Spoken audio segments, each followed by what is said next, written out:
5-7. Il est 6h19. Les syndicats de pompiers sont reçus cet après-midi au ministère de l'Intérieur. Une réunion prévue depuis longtemps, mais qui prend une autre dimension depuis l'agression qui a eu lieu lors d'une intervention mardi dernier à Villeneuve-Saint-Georges dans le Val-de-Marne. Un pompier a été tué, un autre grièvement blessé. Ils ont été poignardés par un homme atteint de troubles mentaux. Bonjour Jérôme François.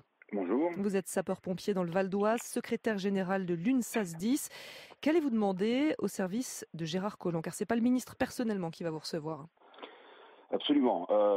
Donc nous sommes reçus tous les syndicats représentatifs cet après-midi au ministère de l'Intérieur et effectivement, ce n'était pas à l'ordre du jour, mais est venu s'inviter ce drame qui s'est déroulé mardi dernier dans le 94 avec ce jeune sapeur-pompier de 27 ans qui a été poignardé lors d'une intervention. Alors là, effectivement, ça fait longtemps que l'UNSA dénonce les agressions envers les sapeurs-pompiers, puisqu'elles augmentent chaque année et à chaque fois c'est une augmentation à 2 chiffres. Donc c'est vraiment un problème qu'il faut traiter.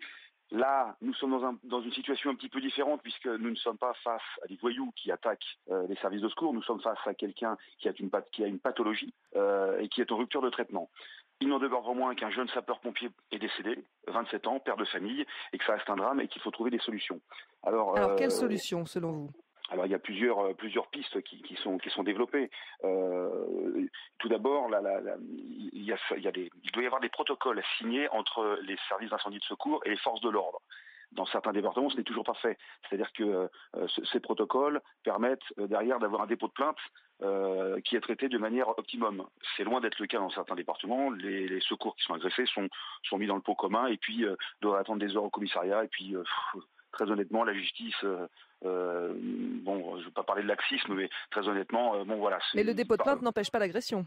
Non, ces dépôts de plainte n'empêchent pas l'agression. Là, si vous voulez, dans le cas dans le drame qui s'est noué à Villeneuve-Saint-Georges, il n'y a pas vraiment de solution, si ce n'est une quand même. C'est qu'à partir du moment où, à l'appel, on a conscience qu'on est face à quelqu'un qui a une pathologie mentale et qui est violent. Juste, je précise, je vous interromps juste pour préciser que c'est sa mère, la mère de cet homme, qui avait appelé les pompiers Absolument. pour une crise de démence. C'est pour ça que les pompiers sont déplacés. Voilà. Alors, je n'ai pas le détail de cette intervention, mais globalement, quand on a l'appel, on a la connaissance, on sait que ce jeune homme est violent et qu'il est malade.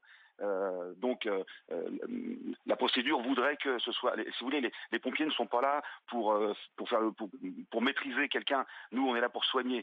Maîtriser. Est-ce que vous êtes formé pour ce genre de problème ? Non. Non, alors on est trop peu formés et puis surtout c'est pas notre travail de maîtriser quelqu'un. Nous on est là pour apporter des soins.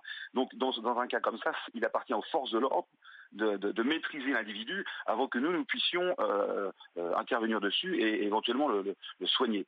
Donc ça veut dire que vous demandez à ce que les pompiers soient accompagnés des forces de l'ordre, policiers ou gendarmes, selon le type d'intervention ? Alors oui, c'est déjà le cas normalement. Sur un cas comme ça, c'est le cas. Sauf que souvent, on est face à des difficultés d'effectifs dans la police et dans la gendarmerie.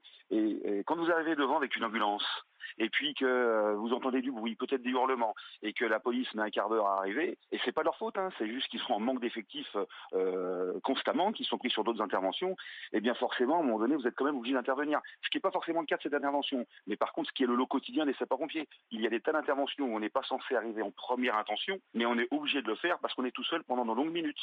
Et ça, c'est un problème d'effectifs des forces de l'ordre. Sont toujours les premiers sur place ? Souvent. Non, ça dépend. Ça dépend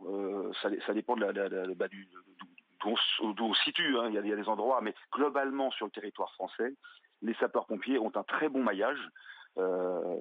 Où qu'on soit en France, il y a toujours une petite caserne à proximité. Voilà, donc on a un maillage qui est inégalé sur le territoire français. Donc c'est vrai que très souvent on arrive avant. Voilà. Mais ce qui n'est pas systématique, mais très souvent on arrive avant. Et très souvent, quand on est face à des personnes violentes, eh bien, on n'a pas le concours de forces de l'ordre qui sont sous-effectifs. Et pour revenir à la formation, quand on devient pompier, est-ce que ça fait partie des choses donc qu'on apprend ? Est-ce qu'on a des cours ou des expériences pour apprendre à gérer ce genre de personnes ? Alors les sapeurs-pompiers font partie des professions où il y a le plus de formation, parce que vous avez déjà la formation initiale quand vous rentrez, quand vous passez les grades, mais vous avez également quotidiennement ce que l'on appelle la manœuvre ou l'instruction. Donc tous les jours, les sapeurs-pompiers ont 2 heures de formation. Je parle des sapeurs-pompiers professionnels, qui travaillent, dont c'est le métier. Donc la formation, les temps de formation existent. Après, il faut reconnaître que sur tout ce qui est pathologie comme la schizophrénie, dont Problème souffrait apparemment psychologique, oui. tous les problèmes psychologiques, non. La formation est très faible chez les sapeurs-pompiers, c'est un sujet qu'on n'aborde pas, on est plus sur de l'urgence. Si vous voulez, on s'intéresse aux maux du corps et moins aux maux à la partie mentale. Ça, Et donc ça, c'est très, quelque très, chose très, qu'il faut changer? oui, je pense qu'effectivement, moi je suis pompier dans le Val d'Oise, hein, vous l'avez dit tout à l'heure. Les jours qui ont suivi ce drame à Villeneuve-Saint-Georges, deux équipages, un à Villiers-le-Bel et l'autre à Osny, se sont trouvés face à la même situation. C'est-à-dire quelqu'un qui était armé pour l'un d'un couteau, pour l'autre d'un marteau, en rupture de traitement, extrêmement agressif. Donc c'est pas rare. Donc effectivement, c'est une piste à creuser. La formation des sapeurs-pompiers sur ce domaine-là très précis. Oui. Jérôme François, il y a un an, vous avez déjà été reçu, et là c'était par le ministre de l'Intérieur directement, vous aviez déjà soulevé ce genre de problème que rencontre votre profession. Les choses ont changé en un an? Non. Non, non, très clairement, il n'y a aucune évolution de ce côté-là. Alors après, il y a toujours un peu de démagogie. Alors on dit qu'il faut qu'ils soient accompagnés par la police en permanence. Ouais, alors, les pompiers, c'est une intervention toutes les 7 secondes en France. On ne peut pas imaginer qu'il y ait un policier sur chaque intervention, c'est pas possible. On a parlé de caméra piéton. Bon, caméra piéton, nous on trouve que c'est quand même une certaine confusion des genres, et puis que voilà, on ne veut pas devenir auxiliaire de justice. Si on veut avoir la confiance des gens, on n'est pas là pour être auxiliaire de justice, si vous voulez. Donc il y a quelques pistes qui sont ce qu'on appelle des fausses bonnes idées. Voilà. Et donc les bonnes idées selon vous, c'est quoi? Les bonnes idées, déjà, c'est de pouvoir avoir le concours de force de l'ordre rapidement quand on est face à ce type de situation. Ça peut être également, donc ce que je vous disais tout à l'heure, obliger les départements qui ne l'ont pas fait à passer ce protocole avec les forces de l'ordre pour le dépôt de plainte. Obliger les collègues à porter plainte, parce que c'est la face visible de l'iceberg, hein, parce que beaucoup de collègues ne vont pas porter plainte parce qu'ils savent qu'ils vont passer 4 heures à faire une déposition, à attendre, et puis que ce ne sera pas suivi d'une décision de justice qui tient la route. Donc beaucoup renoncent. Si vous voulez, moi je travaille dans une grande agglomération. Il y a des cas de faits qui sont délictueux pour lesquels on n'y va pas parce que ça fait partie du bruit de fond, si vous voulez, se faire insulter, se faire menacer de mort.